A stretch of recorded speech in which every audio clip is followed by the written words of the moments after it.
Hey, I'm Sophia. Before we start, go grab a snack and get comfortable for a bit.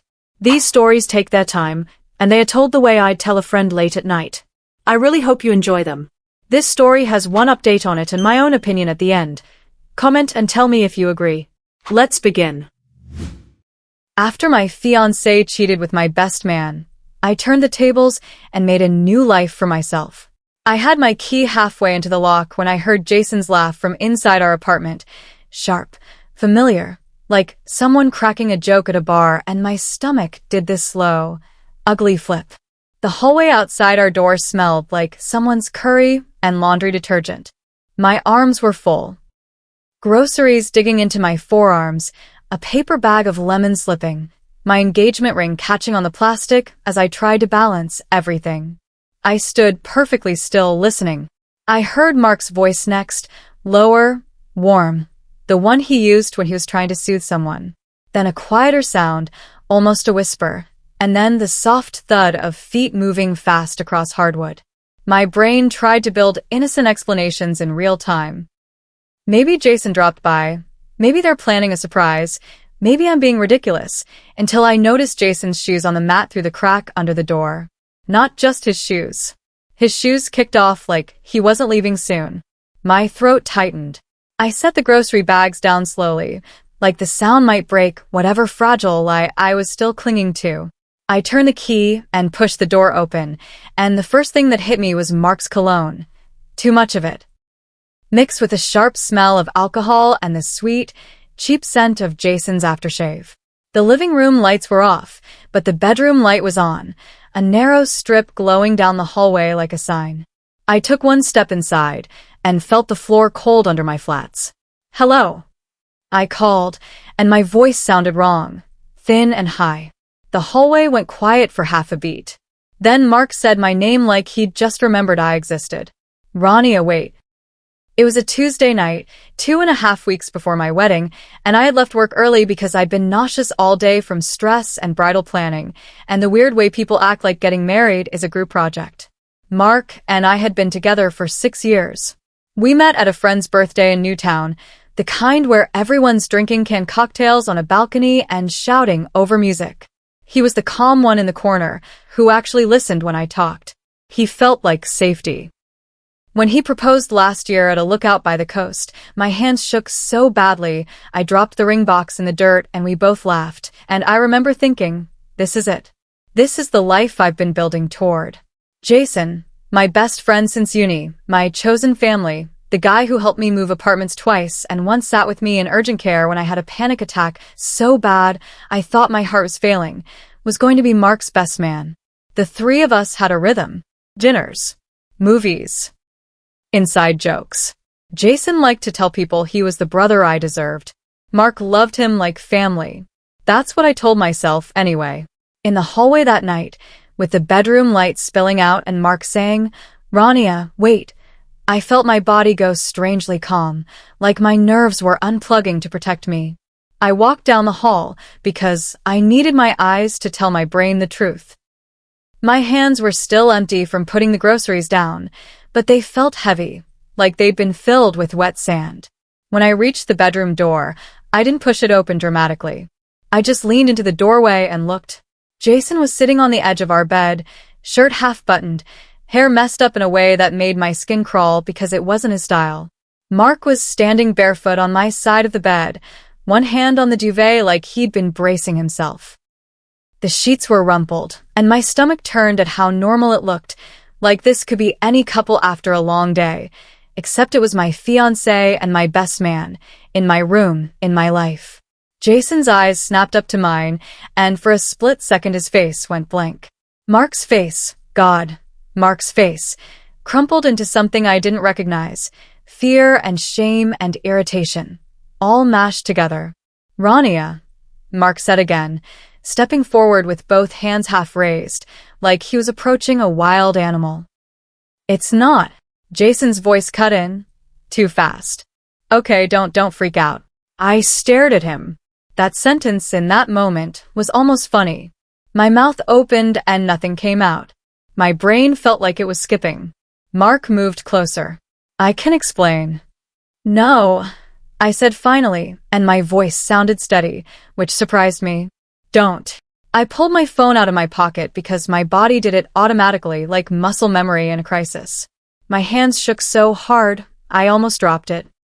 Mark saw the phone and his eyes widened. "Rania, please," he said, voice cracking. "Don't do that." "Don't do what?" I asked, and I hated how calm I sounded, like I was observing a crime scene. "Document it? So, you don't both tell me later that I imagined it?" Jason stood up. "It's not like that." "Then what is it like?" I asked. My voice rose a little. I could feel heat creeping into my face. "Because I'm standing in my bedroom, and you're here. Like this." Mark took another step. I held my hand up. "Stop," I said. "Just stop. Don't come closer." He froze. Jason looked like he wanted to disappear into the carpet. Mark tried again, softening his voice.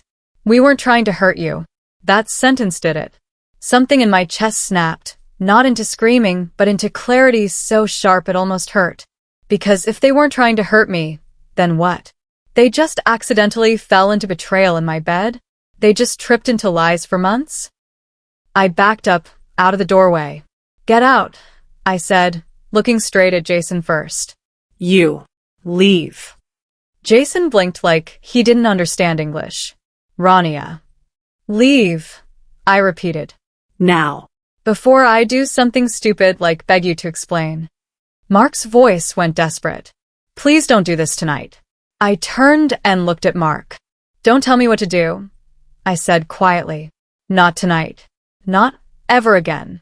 Jason grabbed his shoes in the hall, stumbling over the laces like his fingers didn't work. Mark followed him out of the bedroom, trying to talk over him, trying to grab time back with words. I didn't follow. I walked into the living room, picked up my purse from the chair, and went straight to the little drawer where we kept our spare keys and important documents. My hands were shaking again, but my brain was already running through the checklist of practical things like a machine. Joint accounts. Wedding deposits. Lease. My ring. My name on the utilities. The fact that my passport was in the bedside drawer. Mark appeared in the living room, barefoot, eyes red. "Rania," he said, quieter now, "please. Can we just sit and talk? I'll tell you everything." I looked at him and felt a strange, detached sadness. Not like heartbreak in movies. More like the moment you realize the thing you've been holding on to is already gone. "If you tell me everything," I said, "it won't make you less of who you are." He flinched. "That's not fair." I laughed once. "Not happy." "Fair," I repeated, like I was tasting the word. "You want to talk about fair?" He reached for my wrist. I stepped back fast. "Don't touch me." Mark's face tightened. "You're going to ruin everything." There it was. Not "I'm sorry." Not "I hate what I did." Ruin everything. Like the betrayal was a mess on the floor, and my reaction would be the real disaster. I went very still. "You already ruined it," I said. "I'm just noticing." Then I left. I didn't slam the door, because I didn't want him to have that sound as evidence that I was crazy. I walked out into the hallway, picked up the grocery bags I'd left on the floor, and carried them down the stairs one by one like some pathetic, surreal chore. My hands kept slipping on the plastic. The lemons rolled in the bag. I remember thinking, absurdly, that I still needed groceries even though my whole life had just cracked open. I spent the night at my friend Tessa's place. I showed up with grocery bags and mascara streaks and a face that didn't feel like mine. Tessa opened the door, took one look at me, and didn't ask questions. She just pulled me inside, took the bags, and sat me on her couch like she was placing something fragile somewhere safe. When I finally spoke, it came out in pieces. "It was Jason," I said. "And Mark. In my bed." Tessa's jaw clenched so hard I could hear her teeth click. I didn't sleep. I lay on her couch and stared at the ceiling while my phone buzzed and buzzed and buzzed. Mark called 13 times. Jason texted paragraphs. At 3:17 a.m., Jason sent, "I didn't want it to happen like this. Like there was a preferred way for me to discover it. By morning, something had shifted from shock into purpose. Not revenge movie purpose. Practical purpose. I knew if I stayed in the emotional fog, they would fill it with their version of events. Mark would cry. Jason would apologize, with fancy words. My parents would say, "Work it out." People would tell me not to throw away 6 years. I would get tired, and I would accept crumbs. So I made a list. Lock down money. Lock down housing. Lock down wedding contracts. So I'm not paying for their betrayal. Tell the people who matter before Mark controls the narrative. Protect my sanity. First, I called my bank and froze the joint account. Not permanently. Just a hold pending investigation because I was one of the account holders and I had the right. My voice shook while I did it, and I felt guilty for a second because my brain still thought of Mark as my partner, not my opponent. Then I remembered his bare feet in our bedroom, and the guilt evaporated into something cold. Then I called the venue. My name was on most of the contracts because I'm the organized one, and Mark always said, "You handle it." Funny how that works. I explained, in a clipped voice, that the wedding was canceled due to personal circumstances. The coordinator sounded sympathetic but businesslike. Deposits were non-refundable.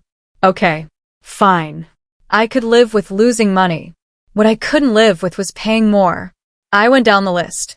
Catering, florist, photographer, cake, DJ. I canceled everything I could before Mark woke up enough to start calling vendors himself. My hands trembled the whole time. Every phone call felt like ripping off another strip of my future. Then I called my maid of honor, Priya. She answered on the second ring and I heard her bright voice, "Hey bride," and I cut in with, "It's over." There was a pause, and then her voice went flat. "Where are you?" she asked. That's what friends do. They don't ask for gossip first. They ask where you are. I told her. She said, "Don't move. I'm coming." By noon, Priya and Tessa were sitting with me at Tessa's kitchen table while I drank tea I couldn't taste. Priya took my phone and turned off notifications. "Okay," she said, business mode. "What do you need?" I stared at her and felt my throat burn. "I need to not go back to that apartment alone," I said. So we went. We arrived at our place mid-afternoon. Mark was there, eyes swollen, hair damp like he'd showered to wash off guilt. He stepped forward when he saw me. "Rania," he said. "Thank God. Please talk to me." Priya walked in front of me like a shield. "She's here to get her things," Priya said. "Not to listen to your speeches." Mark's eyes flicked to her annoyed. "This is between me and my fiancé." "Ex," I said quietly, and Mark flinched like I'd slapped him. Jason wasn't there, thank God. But his presence was everywhere, his hoodie on the chair, the one he always left over. Mark had the audacity to look embarrassed by the mess, like I was seeing his laundry. I went into the bedroom and opened my bedside drawer. My passport, my birth certificate, my ring box, my laptop. I moved mechanically. Priya hovered by the door, watching Mark like she expected him to lunge. Tessa folded clothes into bags like she'd done it 100 times. Mark followed me into the hall, voice cracking. "It was a mistake," he said. "It happened twice. That's it. I swear." Twice. As if that was supposed to be comforting. I stopped walking and looked at him properly for the first time since the doorway. His face was wet. He looked like he'd been crying all day. It didn't soften me the way I expected. It just made me tired. "You're telling me it happened twice," I said, like it's a limited time offer. He swallowed. "I don't know why I did it." I nodded slowly. "That's the only honest thing you've said," I replied. He tried again. "We can fix this. We can go to counseling. I'll cut Jason off. I'll do anything." And I realized then how badly he misunderstood what he'd broken. He thought he'd damaged a relationship. He didn't understand he'd damaged my sense of reality. I couldn't unsee it. I couldn't unknow that my home was not safe. "I don't want you anymore," I said. The sentence felt heavy but clean. I don't want to fix this. I don't want to spend years teaching you how to be loyal. His face twisted. "So, you're just throwing it away?" I stared at him. You threw it away, I said. I'm just not picking it back up off the floor. We packed my things until my arms ached. I took only what I needed because I wanted out. Before I left, I walked into the living room, picked up the framed photo of the three of us at a camping trip, Mark's arm around me, Jason holding a beer, all of us sunburnt and smiling, and I placed it face down on the shelf. Not dramatic. Just done.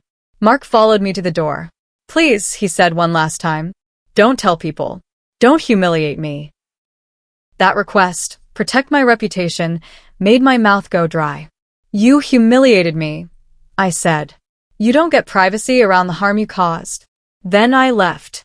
And this is where I'm going to pause the story midway like you asked, because the next part is where I decided what turning the tables actually meant, and it wasn't what people think.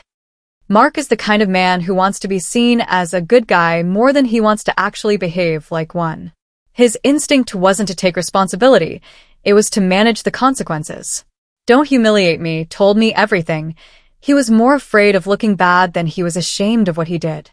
Jason is worse in a different way because he wasn't just unfaithful to someone me as a friend. He was opportunistic. He slid into my relationship like it was available, like I wouldn't notice because I trusted him. That's not a mistake. That's entitlement. And I can already predict the way both of them will talk about it. It just happened. We didn't mean to hurt you. It was complicated. People love language that turns choices into weather. My friends, Priya and Tessa, were the reason I didn't collapse into bargaining. They didn't ask me to be calm or see both sides. They treated betrayal like betrayal and helped me do the boring, unglamorous things that actually protect you. Documents, accounts, moving boundaries. As for me, I'm proud I didn't beg. I'm proud I didn't fall into the trap of trying to win by screaming. But I'm also not going to pretend I'm above wanting them to feel the sting. I wanted my absence to be loud. I wanted them to sit in the silence I was forced to sit in. That doesn't make me petty. It makes me human. Update. Okay. So after I left the apartment and moved into Tessa's spare room for a few days, I thought the worst part would be the loneliness. I thought the hard part would be sleeping without Mark's breathing next to me and not texting Jason memes when I saw something stupid online. I was wrong. The hard part was the war over the story. By the second day, Mark had already told people a version. Not the full truth, obviously. His mom called me in tears, saying, Mark said you're leaving him because you're overwhelmed. Overwhelmed. Like I'd had a bridal breakdown and ran away, like the cheating was a footnote, if it existed at all. I felt my hands go numb holding my phone. He cheated, I said flatly. With Jason. There was silence. Then his mom whispered, Jason? The best man? Like her brain couldn't fit the words together. Yes, I said. In my bed. She started crying harder and kept saying, no, no, no. Like denial could undo it. Then she said, I'm so sorry, and I actually believed her. She sounded horrified, not defensive. Mark texted me later, why would you tell my mom that? She's devastated. I stared at the message until my eyes burned. The selfishness of it, making me responsible for his mother's feelings after he detonated my life, made something in me go cold again. I replied, you did it. She deserves to know why her son's wedding is cancelled. Jason tried a different tactic. He showed up at Priya's place. Priya told me later he stood outside her building like a sad dog and said, can you just tell her I'm sorry? Priya, bless her, said, no, and shut the door in his face. He texted me an hour after that, I love you. I always have. I was too scared to say it. That one made me physically nauseous. That wasn't an apology. That was him trying to rewrite betrayal into romance. Like I'd be flattered. I blocked him. Then I learned something that made me shake.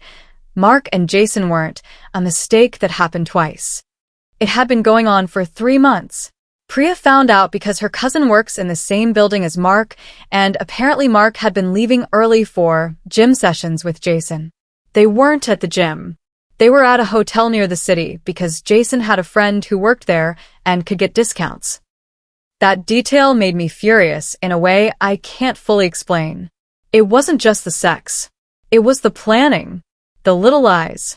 The time I made them dinner, and Jason sat at my table and asked me about wedding colors while he had hotel receipts in his pocket.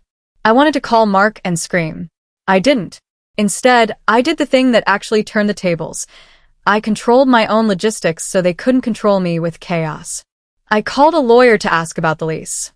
Mark and I were both on it. Our lease had a break fee. I could either keep paying for a place I no longer wanted to step into or negotiate. The lawyer told me something simple. Document everything. Communicate in writing. Don't have emotional phone calls that can be twisted. So I emailed Mark. I wanted out. I would pay my portion of the break fee if he agreed to move out as well and we terminate the lease. Or he could take over the lease and buy out my bond portion. Clean options. Mark replied with a 2-page email about love, regret, how he didn't mean for it to happen, how he wanted to fight for us. Buried at the bottom was the only relevant line. He couldn't afford the apartment alone, so he wanted me to keep paying. After cheating with my best friend. I read the email twice and laughed, a sharp sound that scared my cat. Then I replied with 3 sentences. I'm not discussing the relationship. Choose option A or B. Deadline Friday. Friday came. He tried to delay. I didn't budge. The next week, he agreed to take over the lease. He had to move money around, ask his parents for help, downgrade his lifestyle. That was not my problem. The tables didn't turn because I destroyed him. They turned because I stopped rescuing him. Then there was the wedding money.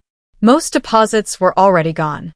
But there were a few vendor payments scheduled to auto-withdraw from the joint account. Because I froze it, they failed. The vendors contacted me, stressed. I explained the wedding was canceled and asked if any portion was refundable or transferable.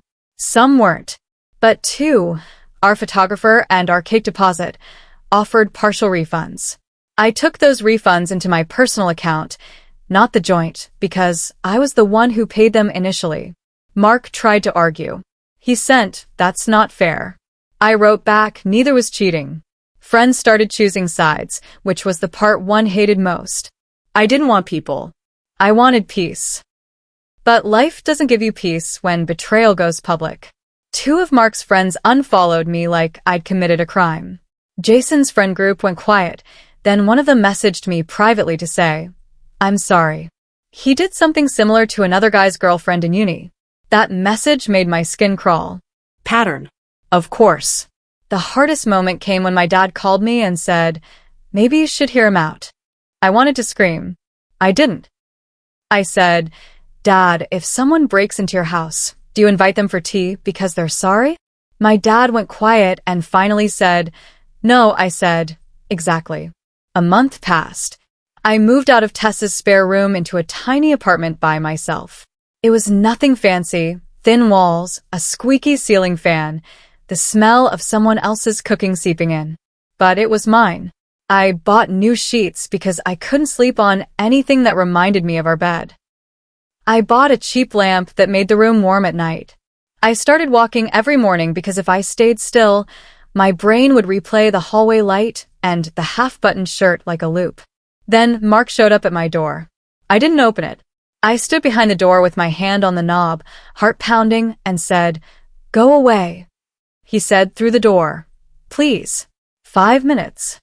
I almost gave it to him out of habit. Then I remembered the way he said, "You're going to ruin everything." I said, "No." He started crying. Actual sobbing, muffled by the hallway. "I'm sorry," he choked out. "I'm losing everything." I leaned my forehead against the door and whispered, mostly to myself, "You lost it when you decided I didn't matter." He left. My knees went weak after. I slid down the door and sat on the floor, shaking. Not because I missed him, because saying no to someone you used to love feels like cutting off your own arm, even when it's the right arm to lose. That's the update. Now I'll finish the story. A few weeks after Mark came to my door, Priya forwarded me something that made my stomach turn. Jason had started dating someone. Not just someone. A girl from our extended friend group who'd attended my engagement party. He posted a photo with a caption about new beginnings, like he wasn't a walking fire hazard. The comments were full of people cheering. I stared at the screen and felt this wave of anger. Not at the new girl, really, but at how easily people let charming men reinvent themselves. I did one thing then that I'd been avoiding because I didn't want to be dramatic. I told the truth publicly once, and then I stopped talking. I wrote a short post on my private social media story. Wedding is cancelled. Mark cheated with Jason. Please don't ask me to hear him out. I'm focusing on healing. That's it. No screenshots. No theatrics. Just the reality. The response was immediate and messy. People messaged support. Others went silent. Jason texted me from a different number. You're ruining my life. I blocked that too. Mark didn't reach out. I think he finally understood there was no doorway back into my life. And then the world kept spinning. I went back to work. I stopped wearing my ring, which felt like walking around without skin at first. The place on my finger looked pale and strange. I took it to a jeweler to resize it into a right-hand ring because I couldn't stand the idea of it sitting in a box like a fossil. Some people told me that was bad luck. I told them I don't take superstitions from people who stay with cheaters. I started therapy.